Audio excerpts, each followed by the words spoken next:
Sveikučiai, šiandien kokį aš gavau difuzorių. Tiesiog negaliu pati atsidžiaugti.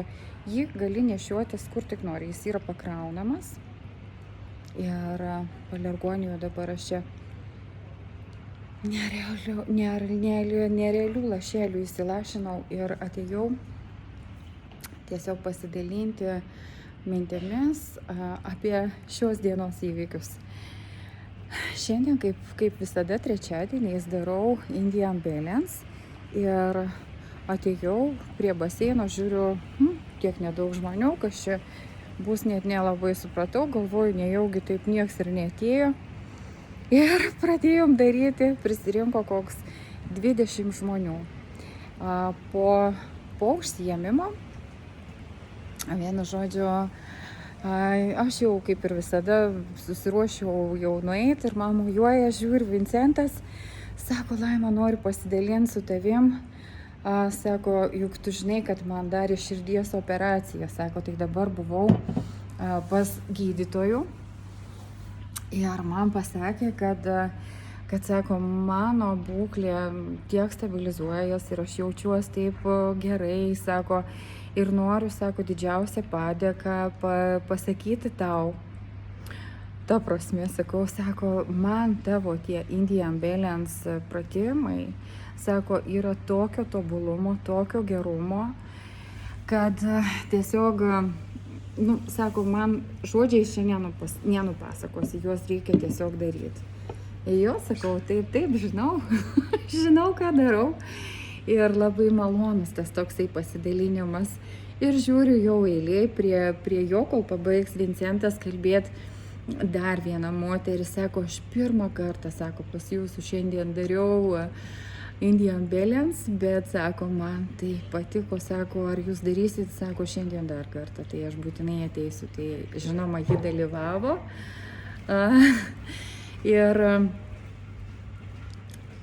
Ir džiaugiuosi tuo, kad, ta prasme, kitą kartą galvoji, kam to reikia, kam čia įdomu, bet kaip tu esi savo rogėse, reiškia gerai ir važiuoji, ir žmonėms tai patinka, ir tinka, ir pritinka, ir dar tokią naudą neša.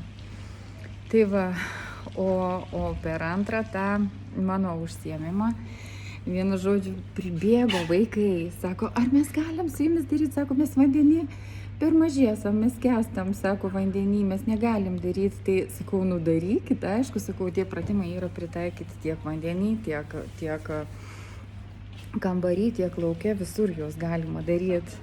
Alio! Ir tos mergaitės, jos darė visą tą laiką, kol aš dariau, visą pusvalandį jos kartu darė. Ir paskui sakau, ar aš galiu jūs pakalbinti. Tai aišku, jos pasidalino, kaip joms ten patiko, kaip jos atsipalaidavo ir tokios laimingos. Ir aš noriu pasakyti, kad gyvenime, ko gero, yra pats svarbiausias dalykas daryti tai, ką tu darai iš širdies. Ir jaučiu, kad dabar dar vienas mano tas toks užsiėmimas tikroji meilė yra eteriniai aliejai.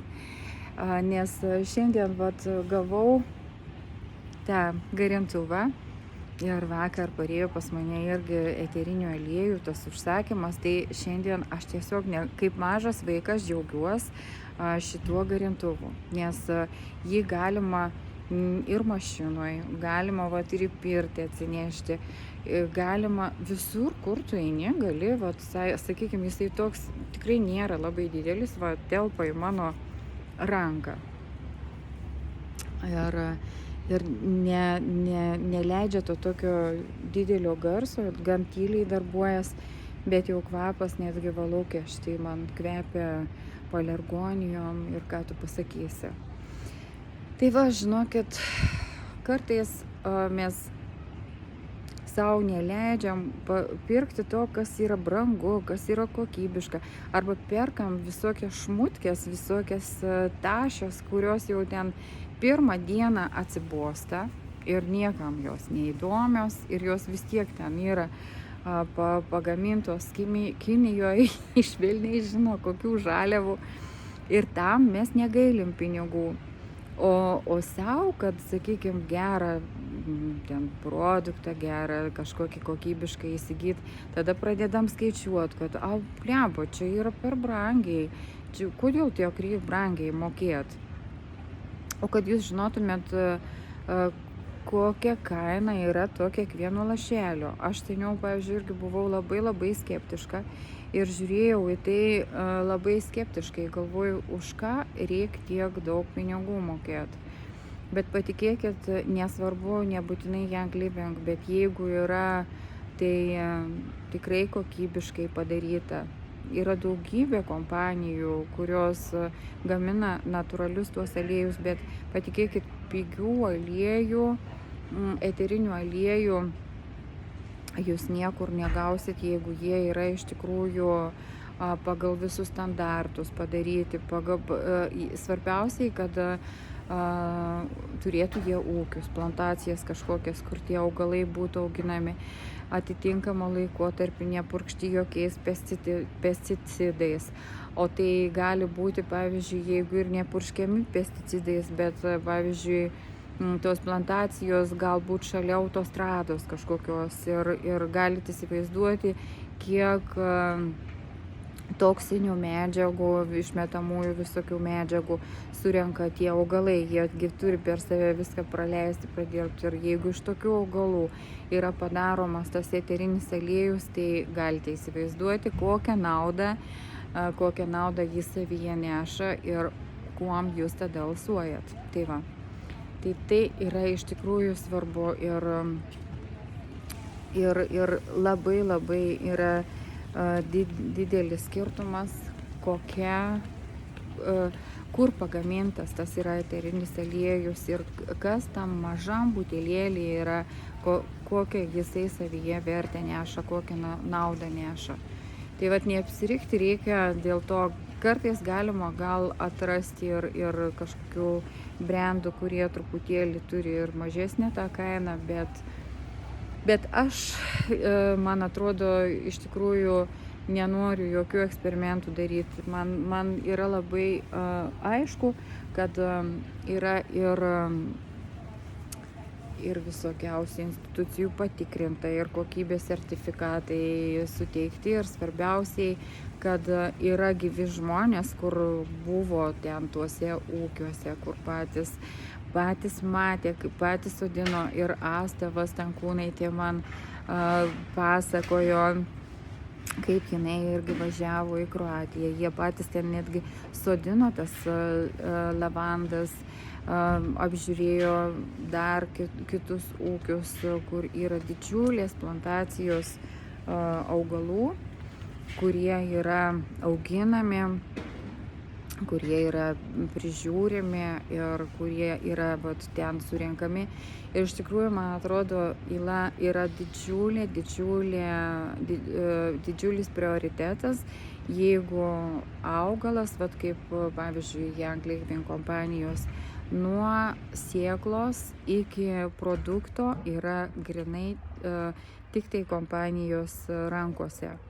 Reiškia, yra kas pasėjama, ten yra ir užauginama, kas iš augaliukų auga irgi yra užauginama, ir paskui irgi ten pat yra apdorojama, spaudžiami eteriniai aliejai, jie ten pat patikrinami, jų kokybė, ir ten pat išpilstomi, ir ten pat yra. Jie taip pat turi savo logistikos centrus. Ta prasme, yra absoliučiai viskas vienose rankose. Nėra jokių žaliavų, kad kažkurios žaliavos būtų perkamos iš kažkur, atvežamos ir neaišku kokios. Viskas yra labai tikrai atsakingai daroma. Tai va, norėjau pasidalinti su jumis dar tuo, kad tiesiog ką darau, kas man patinka ir kiek svarbu yra iš tikrųjų nepaleisti to, ką tu darai, tikėti savim ir žinoti iki smulkmenų, kodėl tu tai darai. Ir jeigu tai tau tinka ir patinka, jeigu tu tai myli, tai man atrodo labai jaučiasi ir kitiems žmonėms ir visi supranta tą vertę.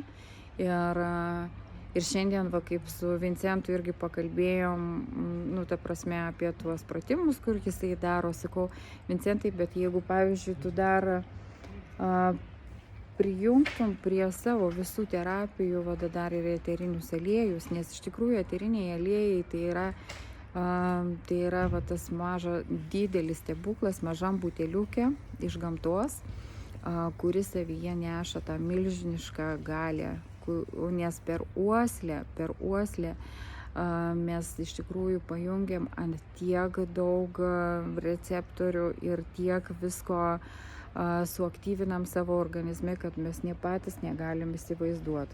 Kol kas aš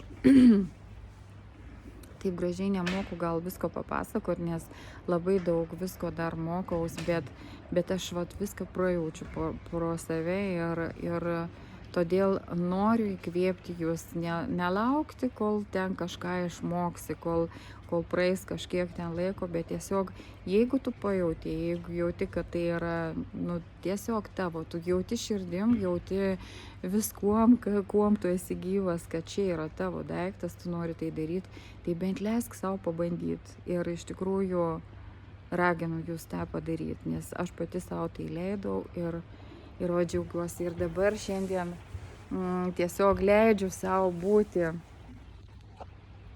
Atidirbau kelias valandas ir dabar aš eisiu tiesiog lepinti savęs ir nuostabus kvapas, kuris tiesiog man primena mano vaikystę. Pas babytę būdavo tiek daug palergonijų. Ir toks yra gerumas širdyje, malonumas širdyje, vat būti ta tokia maža, nerūpestinga mergaitė. O mums visiems reikia to tokio jausmo, kad būtumėm mylimi, kad būtumėm tokie džiaugsmingi ir tokie galbūt netgi naivūs vaikai, tokie priimantis viską, kas mums gražu, kas mums skanu, kas mums įdomu.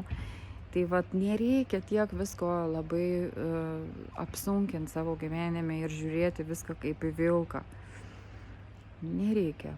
Reikia lengvumo, reikia to paprastumo ir vat būtent tas žmogui suteikia tą tokį ramybės jausmą, džiaugsmo jausmą, laimės jausmą. O kaip žiūriu į viską per tas tokias baimės ašarą, per baimės akis, su tokiom didžiuliam kažkokiom baimėm, tai žinoma, kad kas tau gali pasisekti.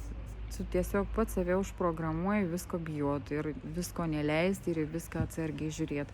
Baimė yra geras jausmas, iš tikrųjų mūsų apsaugo daug kartų nuo visokių nesąmonių, bet kai per daug mes pradedam toje emocijoje gyventi ir savo daug ko nebeleisti ir viską žiūrėti tik su baime, tai tada jau pasidaro toks kaip negeras dalykas. Mes tiesiog labai daug save kur varžome, uždraudžiame savo ir tiesiog negalim pabandyti daug dalykų, o gyvenimas jisai nestojo vietoje, jisai kiekvieną dieną juda savo linkme, savo kryptimi, savo tempu, o mes tiesiog arba einam kartu su juo, arba stovim vietoje. Gražios dienos, ačiū, kad klausėtės.